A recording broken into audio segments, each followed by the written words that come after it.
I don't believe it. I'm still sweating. That's me sweating. Still. I get out of the shower, dry myself, moisturize, and everything. I'm still sweaty. Unbelievable. Unbelievable. I mean, it's pretty believable because this is exactly what happens every single time. But it's that kind of temperature out there. It really is. It really is hot. Hot indeed. But we love it. Actually, I might suggest a little BBQ with the partner this weekend. Have a little. Oh, you know what? You know what? Abby! Oh, you're quick to the show. Ethan! Oh, we love this. This is good. Yeah, let's go. Oh, we're here. We're ready to talk. We're ready to go. I love it. Yeah, we're already here. We're good. Let's do this. Let's talk some stuff. I love it. Ethan is early. Ethan's here, like bang. What? And that's great because actually I've only got an hour today. This morning was awkward because I don't have basically at work we have a little thing with Teams. Basically, we use Microsoft Teams, and it turns out while I have Teams on my phone, the notifications don't work. So all this morning I was chilling out because technically, I thought, the work's done, we're good. I've got some stuff to do. I can get it done later. But I realized that people were calling me and messaging me this morning for like half an hour, like Dan, we need you, Dan. And so my morning went literally from 0 to 150 miles an hour. And I was like, no, I still managed to get my run in because I just don't. As you know, we had to talk about this. I'm not letting go of the run. No, friend. No. Nothing gets in the way of the run. It's good for my mental, physical, and psychological well-being. So yeah, it was suddenly like, oh, do this quickly, get that done. Oh, record this, go. So yeah, I love it. The meme god has arrived. Welcome to the meme god. Memes for you and us. Meme God, meme God, meme God,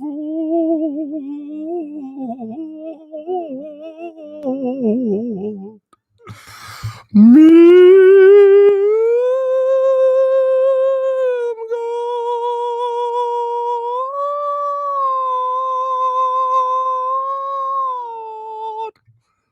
Should be drama. Should be. Oh, one of you's gone. Well, Ethan might have logged out because the number went down again. So he's like, meme god's here.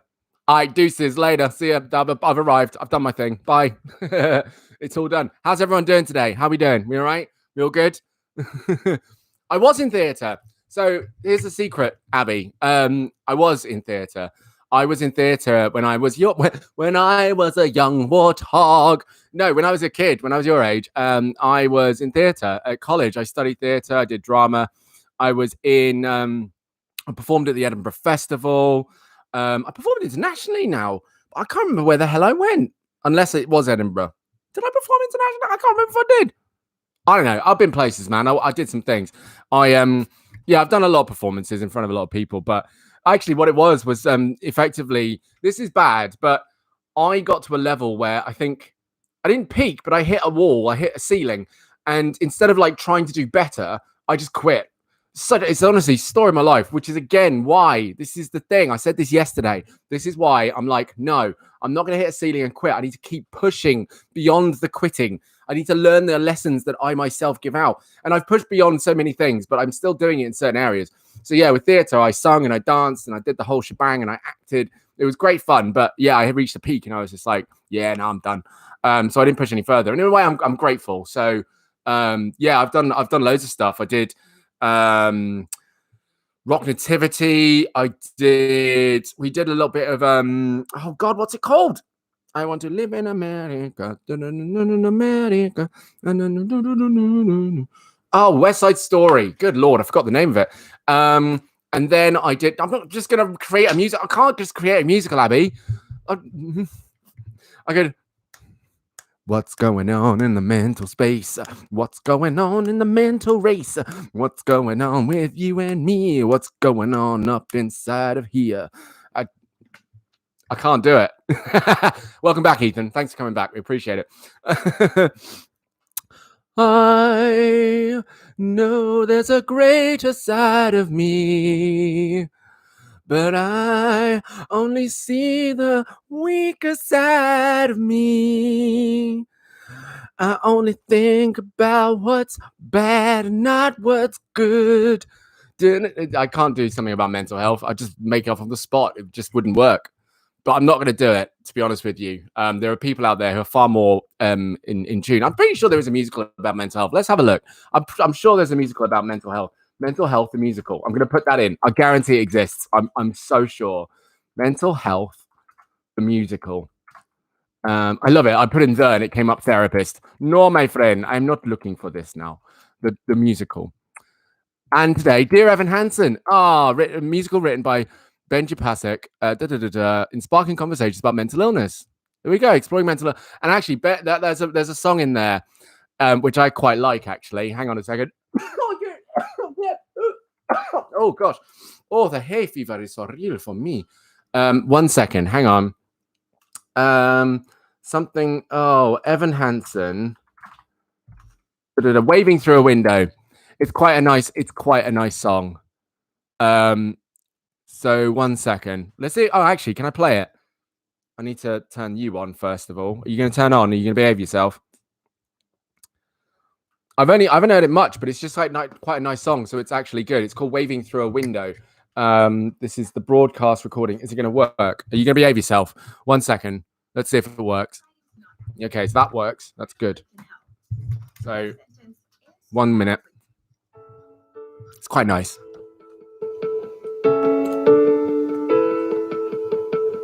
I've learned to slam on the brake. It's very musically. Before I even turn the key. Before I make the mistake. I'll be the starry musical for sure, no problem. Give them no reason to stare. No slipping up if you slip away. So I got nothing to share. No, I got nothing to say. Step out of the sun if you keep getting burned. Ethan, I appreciate this may not be your jam, but you know, when you bring a conversation, man, we'll talk about it for sure. Bring it. On the outside, always looking in, will I ever be more than I've always been? Cause I'm tapping on the glass, waving through a window. I try to speak, but nobody can hear, so I wait around for an answer to appear while I'm watching people pass. I'm waving through a window. Can anybody see? Is anybody waving back at me?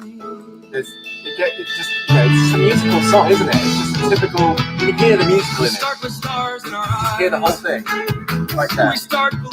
I have to turn that light down. It's just too much. I don't want to get sunburned on one side of the face. It's too much. And no one tells you where you went wrong. Step out of the sun if you keep getting burned. Step out of the sun because you learn. On the outside, always looking in. Will I ever be more than I've always been? Cause I'm tapping on the glass, waiting through a window. I try to speak, but nobody can hear, so I wait around for an answer to appear while I'm watching people pass, waiting through a window. Can anybody see? Is anybody waving when you're falling in a forest and there's nobody? I hope he is. Ethan, are you still here, mate? I hope he is.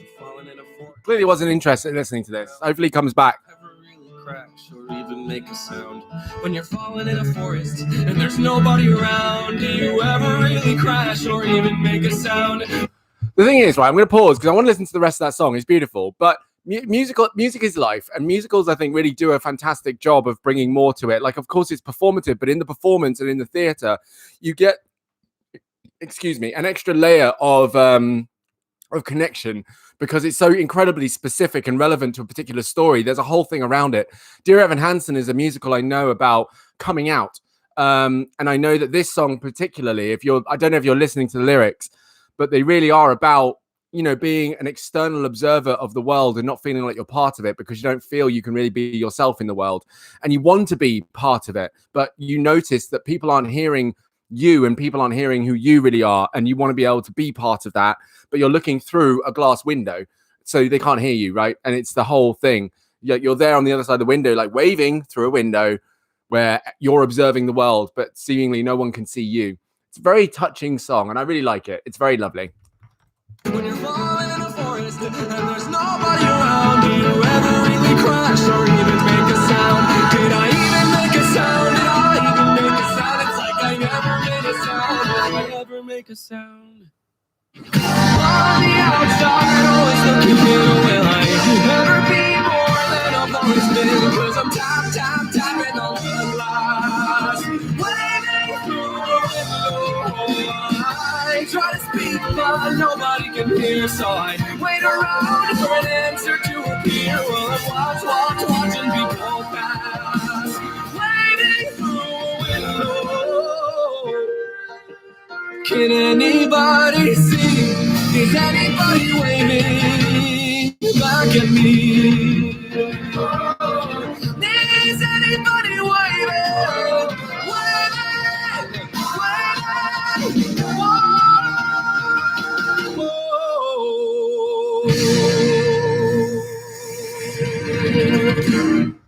That's the second track of the musical. Man, I really want to go see that. I really do. It'd be amazing. And that song's beautiful. I love it. I love it to bits. Ethan, he's clearly gone. Ethan's left. He's disappeared. He's not responding.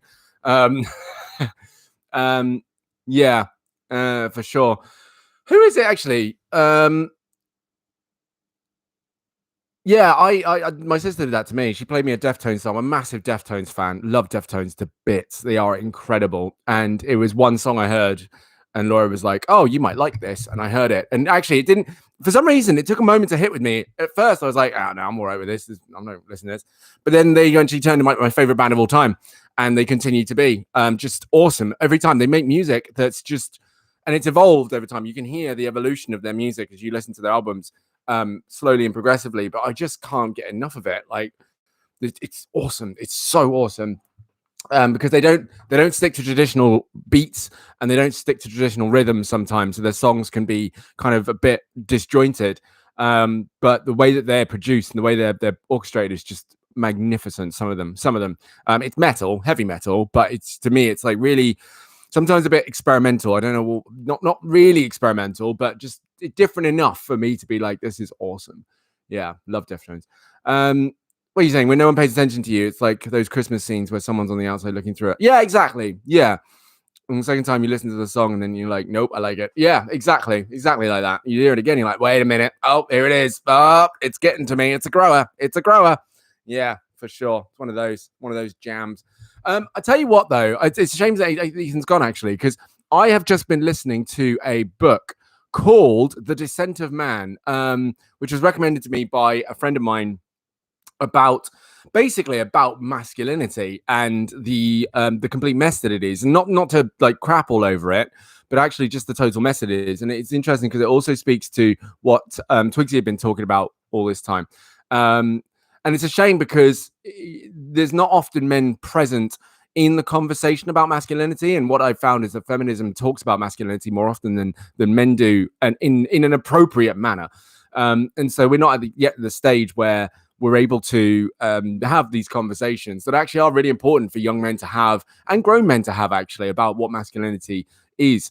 Because ultimately, at the end of the day, like, it's the same with masculinity and femininity. They are completely subjective. They're not necessarily restrained to a thing. There's no universal definition of these things. And much like I've been saying to Twigsy, like, you can define these things in your own way. You can make them yours as an extension of you. And you can be it, like, because as we know, like, to some people, masculinity is like, chopping down trees and wearing lumberjack shirts and growing big beards and stuff like that and drinking out giant beer glasses. Whereas to some people's masculinity, it's actually not chopping down the trees, but building the furniture and, being an engineer on cars and stuff like that, putting things together, being very hands-on. But then to some people, masculinity is getting into fights, and so on. It all seems to ring around being practical, being hands-on, but actually a lot of it doesn't speak to emotions. A lot of masculinity doesn't really speak to being emotionally strong and together. There's a lot of assuming togetherness and assuming strength, but not actually really practicing it. And so there's not that conversation being had. And I get quite upset about it, because of course the irony I've always felt from a very young age is that the one thing masculinity, or men at least, I'd say masculinity, needs to understand is that the one thing that it's afraid of is the one thing that actually is going to make it better and healthier. And that is, of course, digging through emotional intelligence and emotional agility. But masculinity has never spoken to that clearly and outright, because we're now in a ditch and a groove of not doing it. And that perpetuates that total annihilation of what we're seeing for men, which is a massive suicide rate. And in allegedly, I didn't realize this, but actually in some countries it's like men are twice as likely, or they commit suicide at a double the rate that women do. But in some nations, in European nations, it's 6 times the rate that women do. 6 times, which is ridiculous. But of course, again, the part that I think gets even more upsetting is that it doesn't feel like at any point men actually go, wait a minute, can we talk about what's actually wrong with a person? Instead of accepting that, maybe their alcoholism, their bad habits, their aggression and stuff were just part of who they were. And therefore it was natural, it was fine. And them committing suicide was like, oh, they had this one issue. And it's like, well, no, they probably had an array of issues. People don't commit suicide over the fact that they had one particular issue. There'll be a collection of things that feel too overwhelming for a person to deal with. And so they'll all band together, it really, really heavily and really over encompassingly. And if they drink and are aggressive and stuff, that's not a good sign. That's not a sign of masculinity and a healthy one. That's a sign of an anger. That's a sign of a pain that's unhealed. And that needs to be discussed. That really needs to be spoken to. God damn it, Ethan, come back to the room. Because it's just only because he's a young lad, he's a young lad, and it'd be good to have these conversations with young men for a change. I think women are getting there. I mean, there's still a lot of work that women need to do, of course, in terms of discussing these things, because I'm aware that feminism has given some room. It doesn't, I don't define feminism as this, but I've also seen a lot of women take on feminism as a weapon and used it. It's ironic. They've used feminism in the way that masculinity is co-opted. So they've only taken from what they see masculinity do, which has become competitive, abusive, ill thought out, really, really poorly executed. When actually feminism, in the way that I defined it, was always a case of, it is about creating healthy connections and relationships between people and creating, of course, equality amongst all genders. But that wasn't taken on. That part was ignored. And the way that people deem equality has been completely bastardized. And it looks like people have looked at the ridiculous nature of masculinity and then gone, oh yeah, that's what we'll do with feminism then. And it's like, no, that's not it. That's not it at all. That's not the point. What's up, buddy? What did you hear? What did you hear? You okay? You okay? You're all right. Yeah, you're all right. Okay. Found a little boo-boo on his leg. He got attacked. So sorry, yeah, Abby, you're saying you used to cry. You used to like Cry Baby by Playing Faith because there was a line in the song, "Don't have to man up." That phrase kind of sucked. Yeah, a friend experienced that. Their dad, because he didn't want to talk, he decided to take his own life because he was too afraid to show his emotions, and he said say he needed help. Do you know what I mean? And actually, that's another part. That's another part of masculinity that I. It's obvious when it's said. It's one of those things that you hear and you're like, yes, of course, I've seen that, right? But you yourself don't necessarily speak to it. It's another part of masculinity. It's about doing it on your own, not asking for help. A man should be strong enough to not ask for help and do things. And that's not something that's said. It's not like, young man, you should be able to do this by yourself. But there's language and things that are put into what makes a man that has this element of, yeah, don't ask for help. Don't call out for help. A sign of weak. You're not allowed to be weak. And it leads to these places where, yeah, men feel really trapped and enclosed in these spots where it's almost they're already in a place of shame based on whatever it is that's happened in their life. And then what they have to do is then dig further into the perceived shame of asking for help, when actually that's the one thing that could help. And thankfully we're getting better, but it's amazing how many of us out there still haven't got that language together yet. And yeah, that's absolutely why it needs to change. And that's why I think feminism is a great thing. But again, the problem is that I can say feminism is a great thing, but actually the way that other people define feminism, they'd hear me say that and go, oh my God, this guy's nuts. He's a misandrist. He hates men, blah, blah, blah. And I'm like, no, that's not it. That's not my definition of feminism. I'm not working with that. That's absolutely not what I'm looking at all. Ow, Jesus Christ. Do you know, if you want to come up here, can you just climb up the different way and not dig your nails into me? Come on, this way. Come on. Up here. Up here. Come on. Come on. Right there. Here we go. Up that way. Oh, you know what? Right. Yeah. Are you not going to come up? No? Do you want to come up or not? Come on. Oh, this stupid cat. Yeah, it does need to change. It really does. There we go. There he is. You did it. Well done. Hey, all right. Yeah. And it's mad because it's something that I was challenging me growing up as well, was this idea of what masculinity was. And as soon as I was able to recognize that I could define it for myself. Yeah, exactly. What do you think, Dexter? Tell us. Welcome to the podcast. Welcome to the episode. What's your perspective on masculinity, Dexter? As a male cat, tell us. What are your thoughts? Profound. Oh, you're just stroking your face on the microphone. You're trying to give me a snog? Are you trying to give me a kiss? Go on then. Oh, give me a kiss. If you're not gonna, he doesn't. He's just rubbing his face on the microphone. That's it. Look at this. That's all he's doing. He's not interested in the conversation at all. Oi. Okay, right. Stop that on the microphone. We're not doing it. I don't want you getting feral in my mic. Honestly. Thank you, Dexter, for your input. Really, really. Wow, we could all learn a lot from what Dexter said here today, can't we? We can all learn a lot about that. Thank you. Don't rub yourself on the mic cable though. Yeah. Yes. I know. I love you too. You got fur in my mouth. That's the danger. And you're going down again. Was that it? You just want to come up here and give me a kiss? You're a darling. Isn't he just a sweetheart? Ain't you just a darling, eh? Are you a darling? You is a darling, ain't you? Yeah, it really needs to change immediately. Because I mean, yeah, well, no, exactly. No, that's it. The cats at 3 a.m. I don't know what it is about 3 a.m. They're just not the time. But it really does. But I still wonder, like, how do you dismantle that? I mean, how do you bring that down? Because I've been saying this. I've been saying this in my head, right? And this speaks to, of course, like drag shows. It speaks to transvestites. It speaks to so many things, cross-dressers. And all I think is that gender is literally a performance of expression, right? And that's what drag is. Drag is a performance and an expression of gender, and it's a dance with it. It's a show, and of course the costumes that we wear are all just the costumes of gender, so they're not necessarily exactly a total representation of who we are as such, right? So for example, today I can say I'm presenting masculine, and I mostly present masculine. I mostly dress up as a man, because of course the idea of gender is preposterous.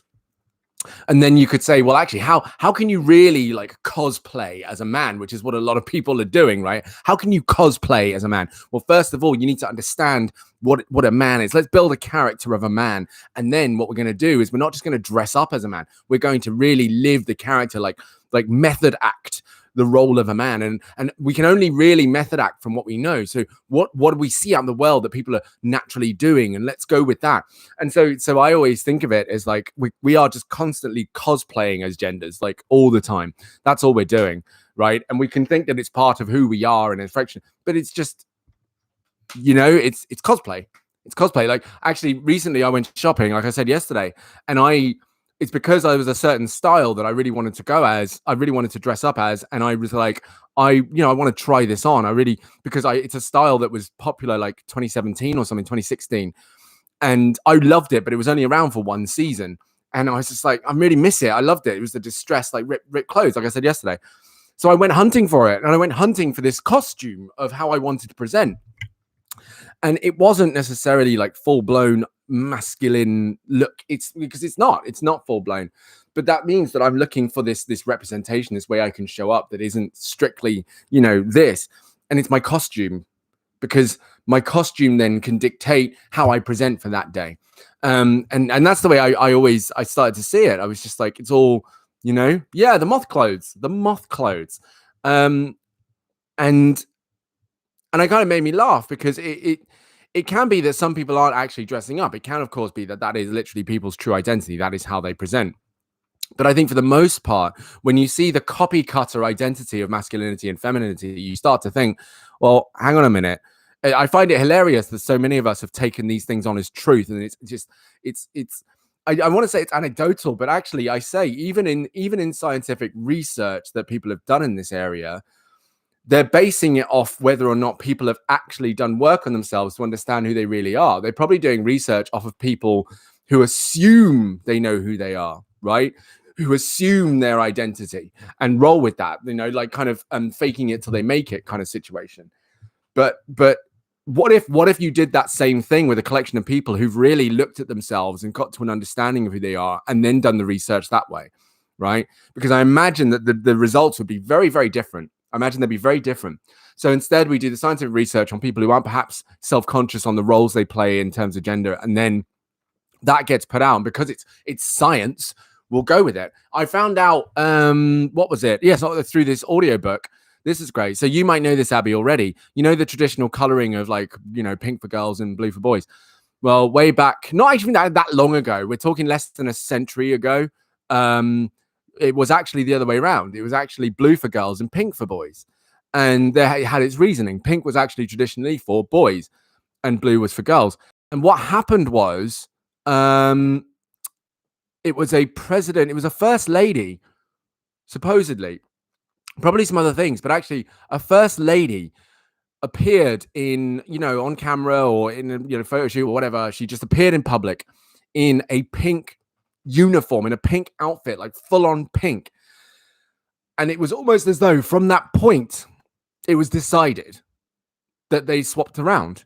And actually, of course, the irony is that she wore that as like a kind of a stance, probably a political statement to say, all right, if pink is for boys, I'm gonna wear pink to show that this stuff doesn't matter, to show that this is a power move. I can do what men do. I am just as much as men are. So I'm going to wear the colors of man to prove a point. And all that happened was people went, hey, you know what? Pink looks really good on women. I'm going to do that.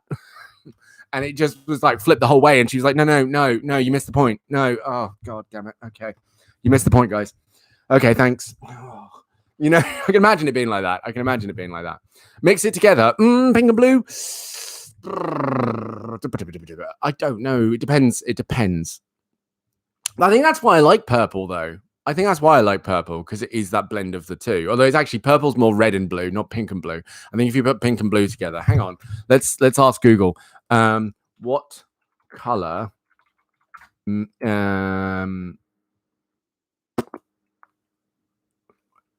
is made from pink and blue? Here we go.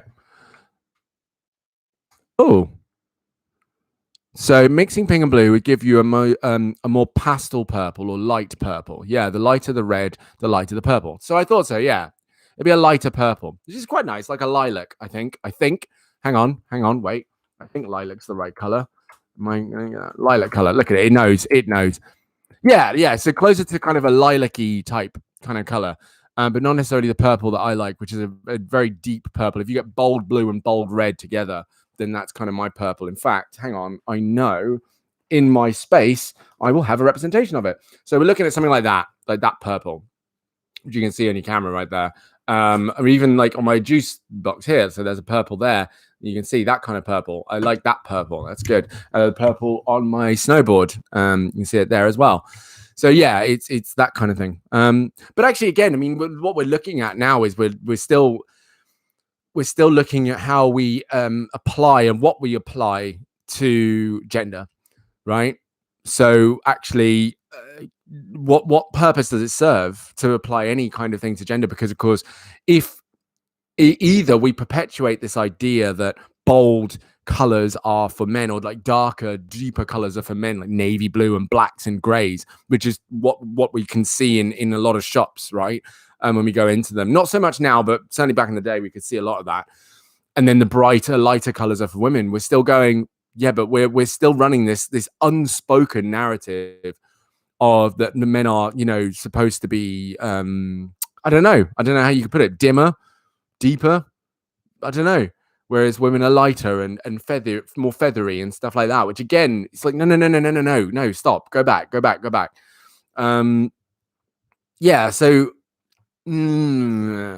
it's we gotta tread really carefully with it, because of course we could turn any corner and end up having another narrative added into what it is with gender that messes with our minds about the constructs of them.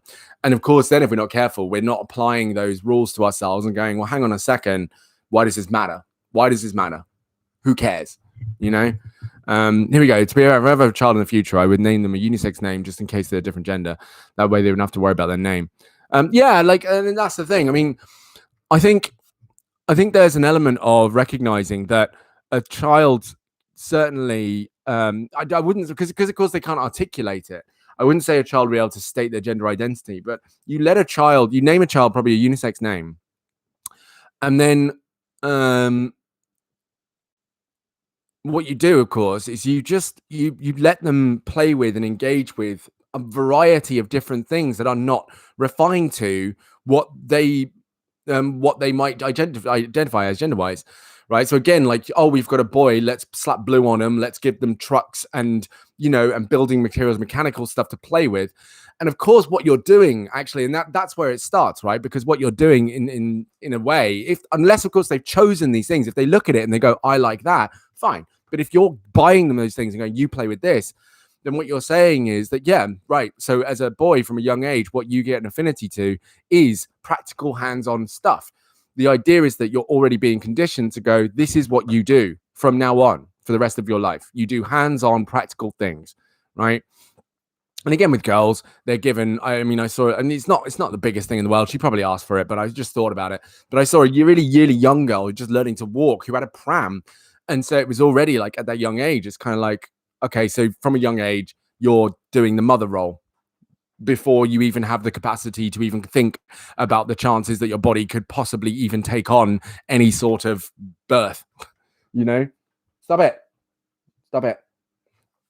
Yeah. So again, you're conditioning that. And again, there's a difference between a child choosing that and then you enforcing it on them. If a child chooses it, that's their choice, irrespective. What you don't want is to have a daughter or son and then choose a toy that might, suit their gender identity. And you going, oh no, because you're a boy and you're picking that because you're a boy. It's like, no, let them play. They want to play with it. They don't give a shit about that right now. Just let them play with it. That's fine. And yes, of course. And then the other side, the maternal sense kicks in with, you're a caretaker. You must understand things. You're part of a social thing. And you're already conditioning your daughter then to grow up in that mindset of, you care for things. That's what you do, right? You build stuff and you make stuff and you do mechanics and stuff and you care for stuff. That's the role. And so if you put that on your child, then there's a problem. But if they choose it, that's it. That's what they've decided, because of course they've also come to a place where they're not enjoying something because of who they are. They're enjoying it because they enjoy it, and that's pure. That's it, right? That's all it is. Yeah. No, exactly. Yeah. I think I played with Barbies actually growing up, to be fair. And I picked up a Barbie or two in my time. It was a good time. Dressed them up and things, although it was hard. Dressing up a Barbie was tough, man. I remember that much. That was a tough process. Not easy, Abby. Not easy at all. Yeah, I never actually, and I think that's why I stopped, because it was tough. I was like, hang on a minute, how the hell do you put clothes on these things? Because their legs didn't bend that well, and their clothes were always really tight fitted, and it was just like, what? How do you? No, not my idea of a good time. But I still liked it. I still enjoyed it, which is why when The Sims came around, I came into my element. I love that. Let's dress up a person. Let's decorate their house. Let's build a house for them. Let's make sure they have a good career. Let's make sure they're looked after. Let's make sure they have a relationship. Let's do this. Like, Sims was banging, man. Banging. Apparently they've announced The Sims 5. It looks ridiculous. In terms of the way it looks. Mental. But there's another game that's come out recently which been announced that looks really good as well. I would still play The Sims, to be honest with you. I would. I think because it sucks away time, and I've already got enough games to suck away my time. But I would. Particularly, to be honest, I think for me, which one would it be? Sims 3. Sims 3 would be where I stick. Sims 4 was good, but I think there was something about it that I couldn't connect with. I think for me, it maybe got too simulated. I think that's fair to say. It got too simulated, too real. Whereas with Sims 3, it got fun. It was fun more than anything. So yeah, and they keep on upgrading it, man. They're just adding more and more and more, and I'm like, I can't keep up with it. I remember I can't find it. I won't be able to find it now. My little brother, he's a Sims geek, like sure. And I thought I'd be the king of geeks. He's a Sims geek. He loves it. And I love the fact that he loves it. But I think it was Sims 2. Well, actually, I'm gonna have a look at this now. Sims 2 he got, and I swear to God, he had like 15 add-ons or something. Let's see, which Sims has the most add-ons? Let's see. No.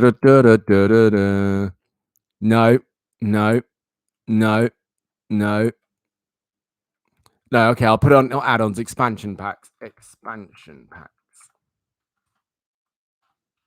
we go. That's what they were called, weren't they? Right. Oh, come on. All DLCs. Right, so this is Sims 4, all expansion packs. Can you give me the list, please? Because I'm sure that Google can answer this better. This is terribly done. I'll tell you what, right. Right, here we go. How many expansion packs for The Sims? Let's do it that way, because I'm sure there are plenty. Let's see. But right, so here we go. 8 expansion packs. That's for Sims 4. Okay, but what about Sims 1 had 7. Let's see. Oh, actually, there's a Wikipedia for all of them. Right, here we go. Expansion packs. So those are Sims. Then no. Oh man, the first Sims was. Oh man, looking at these games, I missed the first Sims, to be honest with you. So we had then 1, 2, 3, 4, 5, 6, 7. So 7 add-ons for the first Sims. Sims 2. There was. Here we go. Oh Jesus Christ. There was obviously base game. Then 1, 2, 3, 4, 5, 6, 7, 8. Then there was 9, 10, 11, 12, 13, 14, 15, 16, 17, 18.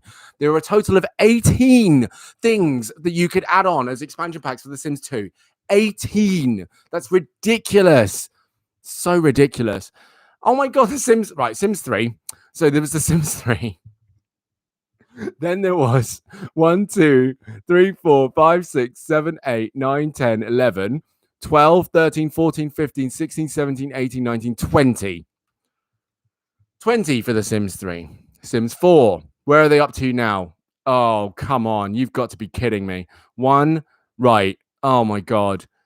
No. 1, 2, 3, 4, 5, 6, 7, 8, 9, 10, 11, 12, 13, 14, 15, 16, 17, 18, 19, 20, 21, 2, 3, 4, 5, 6, 7, 8, 9, 30, 31, 32, 33, 34. Abby. They need to quit. They need to stop. That is ridiculous. 34 add-ons for one get. I'm done with The Sims. I'm not having it. I'm actually gonna message my friend. Hang on, my brother. Oh no! Oh, rubbish! Oh no! My brother went to donate. Sorry, quickly. Yeah, no, it's an addiction. It's ridiculous. My brother went to donate blood. For the COVID-19 situation, and it turns out he went to take his nose piercing out for a job. This is worth noting, actually. He went to take his nose piercing out for a job interview in February, and obviously, he had to put it back. And he did that. And it turns out that counts as a piercing in the last 4 months. So they're getting deferred. He can't do it now because, unfortunately, yeah. Sorry, quick change of subject. I'm just going to quickly type this now. Sorry. That's nuts.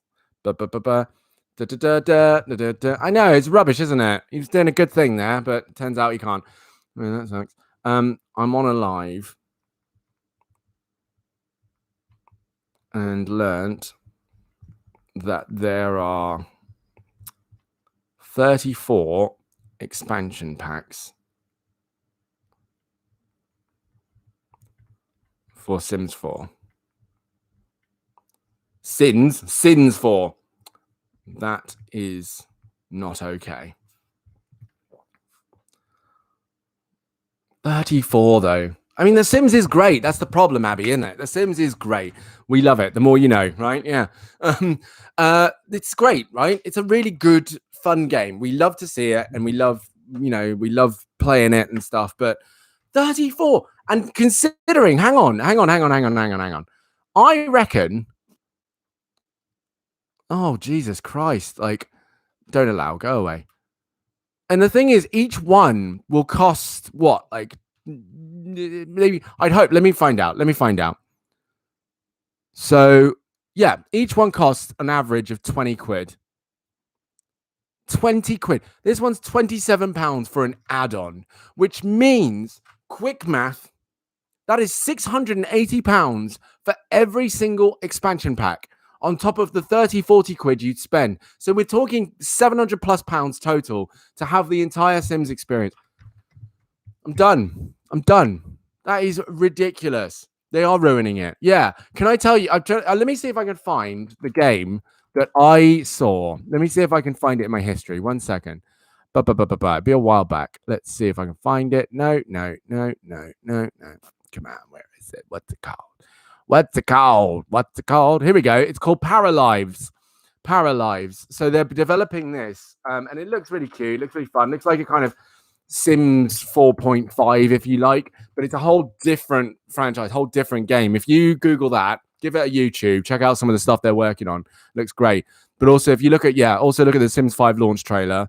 Honestly, I can hear, it's in the comment section as well, but it's so true. I can literally hear computers overheating and exploding, because that game is demanding as it's incredible. It's quite something. Quite something. Really is. Yeah. So yeah.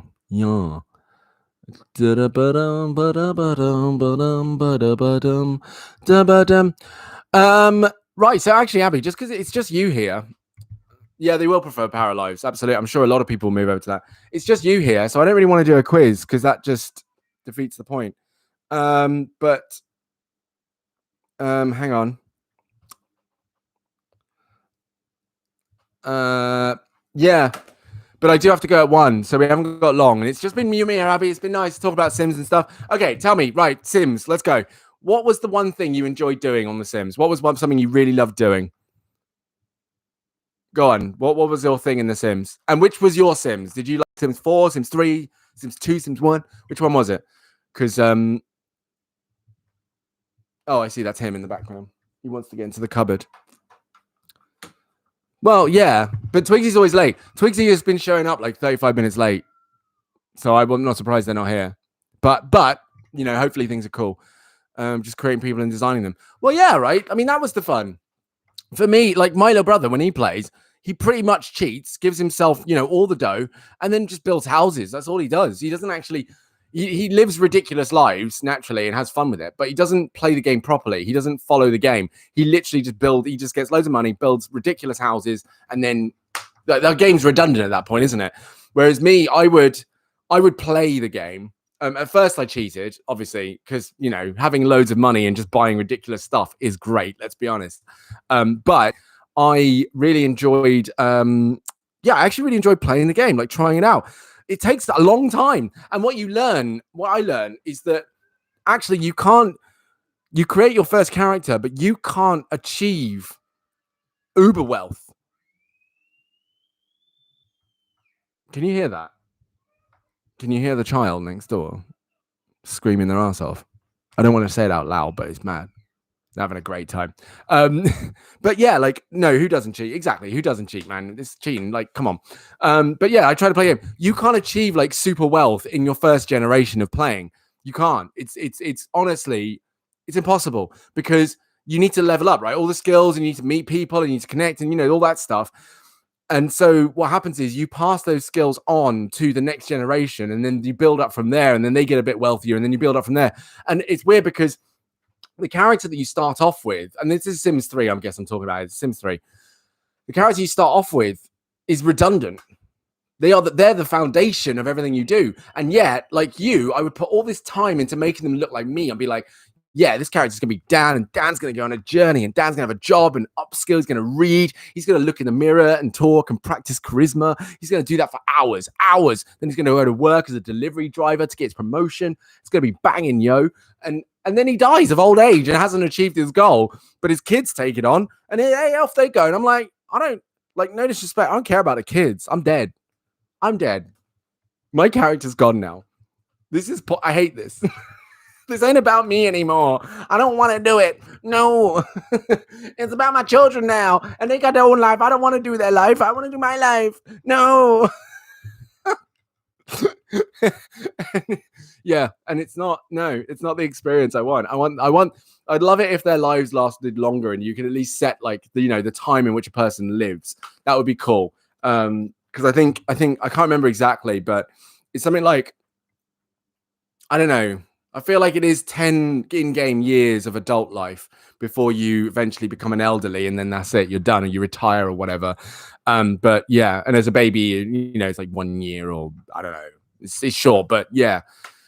But at least like in Sims University, you got to go to university. You had that whole thing, and I think that was nice because at least you could elongate your life and upskill before you went out into the world, so that at least there was a better chance of you actually becoming successful instead of you just becoming like, the best delivery driver ever and then retiring. It's like, what?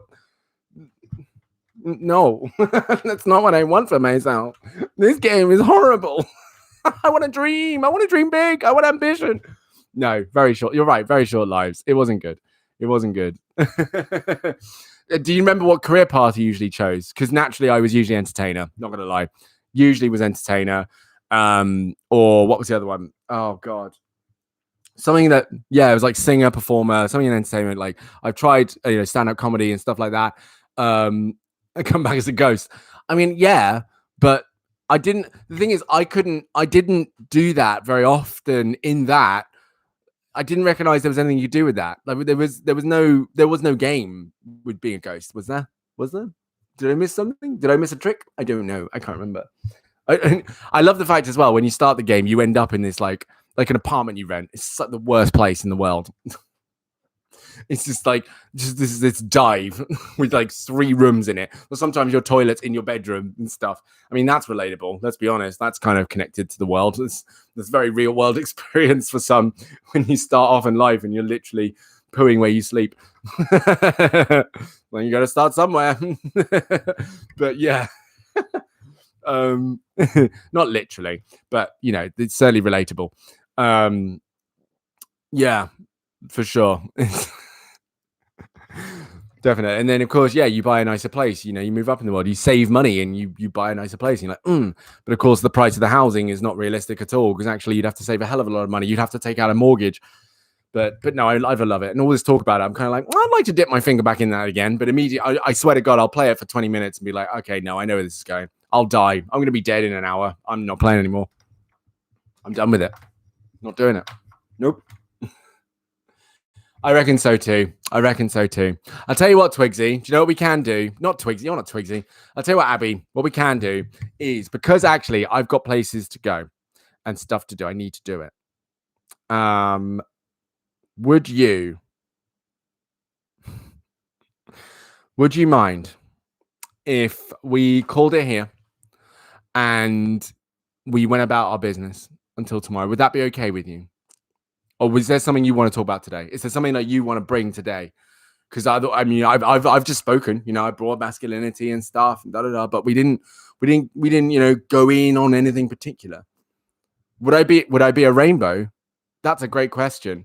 Would I? Yeah, hell yeah. I'd love seeing a rainbow. Do you know what it is? Like, rainbows just bring people joy.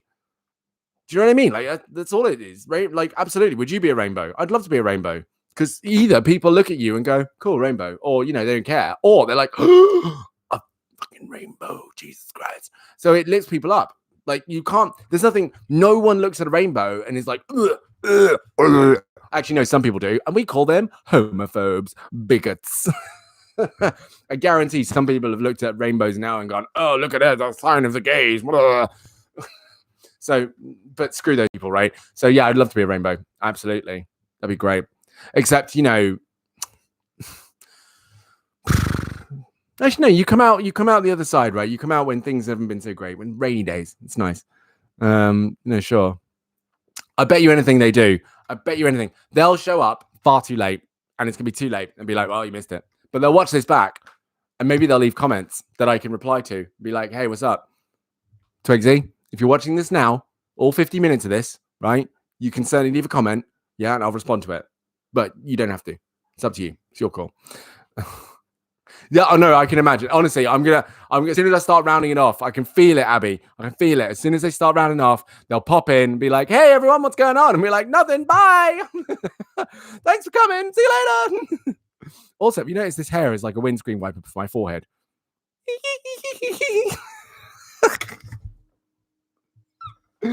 I noticed it when I was running. I was running and it was just bouncing across my head, but it's literally a windscreen wiper for my forehead. I'm never gonna sweat my eye again. I could just literally do this and it'll just boop, boop, boop, boop, boop, boop, boop. No, I can't do that to Twigsy. No, I can't. That's so rude. And there'll be an in-joke and they'll feel left out of it. And, you know, it's just going to be... it'd be funny if I think our relationship was closer, you know, and they understood we were just messing around. But I think it's not, you know, it's not there. I couldn't do that. Especially if I actually logged off and left. That would be terrible. That would be awful, right? I would hate that if I logged in. Oh, you see? Twigsy.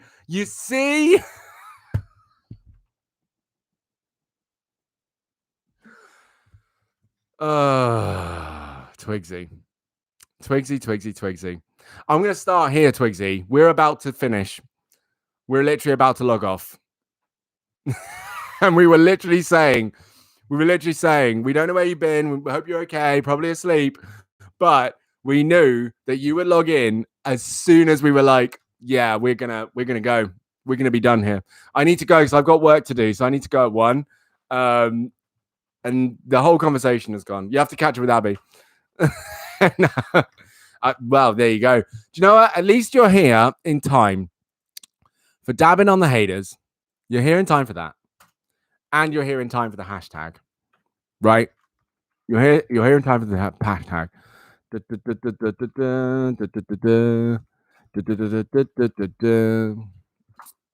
You're here in time for this. Well, I mean, I can't, you know, you're sorry, but actually, you knew every day, every weekday, Twigsy, we're here. Every weekday, we're here, right? You know this, 12 p.m. When I logged in, I was impressed. I was impressed because I started the live and the counter hadn't even got to 5 seconds and both Ethan and Abby were here. Hey, what's up? What's kicking? What's happening? What's popping? And that, like, straight away, impressed. They knew every day. I expect more from you, Twigsy. No, it's cool. I hope you had a good sleep, but now you get a chance to go back to sleep and have a nice sleep. Okay? You just get your rest, have a nap, chill out, have a good day. But tomorrow, we're going to be here at 12 p.m. Tomorrow, 12 p.m. Oh, but all right, now you're just putting yourself down. Don't do that. Don't try and put us in a guilt place. Like, oh, just put yourself down and make us feel bad. No. Yeah, we'll do that. Yeah, you know what, Twigsy? It is disappointing. You can do better, though. I'm not going to say you are the disappointment of the family. I'm going to say that this was disappointing and you can do better because you know you can, because you have done in the past. So that's why I'm going to leave it. Yeah, don't put us in a guilt place. Oh, no, you're not disappointed. No, we're not doing it. Both Abby and I, absolutely. It's disappointing. Do you know why it's disappointing? Because we actually spent the whole time we talked about masculinity. We talked about the Sims at length. We talked about how many expansion packs there were for the Sims. We talked about color and gender, right? We talked about some good stuff here. So actually, don't be disappointed and don't feel like we're disappointed in you. You can sit and be disappointed in yourself because you missed out on some good stuff today. Do better because I know you can. Okay. But yes, Yeah, tomorrow at 12, not your disappointment. No, exactly. Yeah, no. You are not disappointment to us. No. But there is disappointment because of what you missed today. Excellent stuff. Good. Well done. Go team. Excellent teamwork. Right. Okay. No, I must go. Much love to both of you. Have a wonderful day. Twigsy, do something that'll make you feel better, by all means, but also get some sleep for one, because maybe going to bed at dawn and then waking up now isn't really good for that mental place up here. So I'm going to work at that for sure. And then tomorrow, 12 p.m., we know where we'll all be, and we'll have a great conversation, great chat, maybe more of the Sims talk, and we will go from there. Also, we'll probably talk a little bit about Paralives, because I need to go look at that. Go teams and go rainbows. Go Abby and Dan. We can call it Abdan. Danby. Dabby. Nah, forget it. No, right, I've got to go. Much love to you both. Have a great day. I'll speak to you tomorrow. Okay. Bye. See you later.